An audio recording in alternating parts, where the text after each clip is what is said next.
Hi friends, आज पौष पार्बण সেই উপলক্ষে নানা ধরনের পিঠে বানাচ্ছে আমার বউ।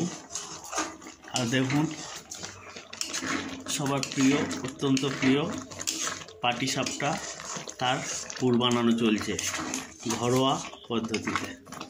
দেখুন, এর মধ্যে আছে দুধ, নারকেল, চিনি, গুঁড়ো দুধ সব দিয়ে একসঙ্গে ফুটিয়ে এটাকে মেরে নেওয়া হচ্ছে।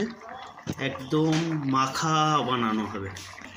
এটা ফুটতে একদম পুরো দোকান থেকে যেমন তোমরা ক্ষীর কিনে আনো বা তোমরা দোকানের যে পাটিসাপটা বানানো হয় দেখেছো, তাতে যে পুর দেওয়া হয় সেটা ক্ষীরের, ওটা দোকান থেকে কিনে আনো। তো আমরা ঘরে সম্পূর্ণ নির্ভেজাল নিজস্ব পদ্ধতিতে আমরা এটাকে বানিয়ে নিচ্ছি। একটু ঘি অ্যাড করে দেওয়া হলো, দিয়ে এবার এটাকে ভালোভাবে সঙ্গে মিক্সিং করে দাও, তাতে স্বাদটা খুব সুন্দর আসবে।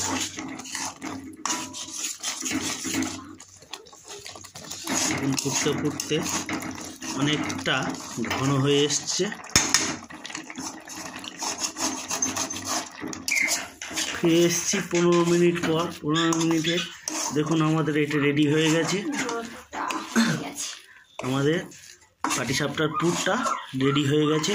এবার নামিয়ে নেওয়া হবে। পাটিসাপটার গোলা রেডি। এবার এটাকে আমরা কড়াই ছাড়ব। কড়াই একটু হালকা করে ঘি দিয়ে দেওয়া হলো। এটাকে এবারে কড়ার চারধারে লাগিয়ে দেওয়া হচ্ছে, যাতে পাটিসাপটাটা ভালোভাবে ওঠে। এবার একটা কাপ নিয়ে, এখানে কাপ নিয়ে করা হচ্ছে, আপনারা চাইলে ডাবু নিয়েও করতে পারেন, সেটা দিতে সুবিধা হবে। তাওয়াতে দিয়ে দেওয়া হলো। এবার হালকা করে ঘুরিয়ে নেওয়া হলো।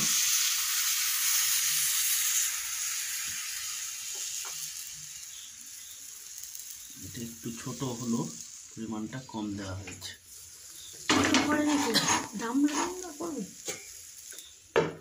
এটাকে একটু 1 মিনিটের জন্য একটু ঢাকা দেওয়া হলো হালকা। দেখুন, হালকা চাপা দেওয়ার পরে এটাকে সাইড থেকে দেখে নিতে হবে উঠবে কিনা।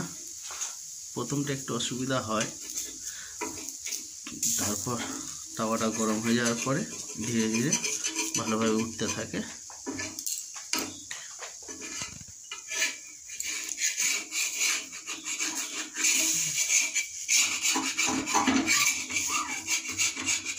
চারধারটা আস্তে আস্তে করে তুলতে হয়, যাতে না ভেঙে যায়, পুরো জিনিসটা পুরো গোটা ওঠে।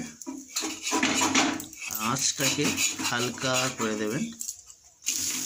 একবার উল্টে নেব।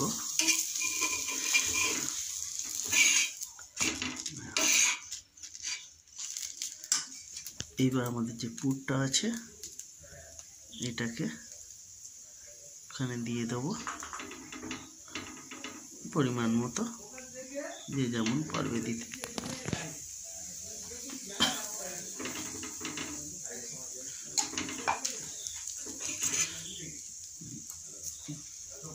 তারপরে এইভাবে ভাঁজ করে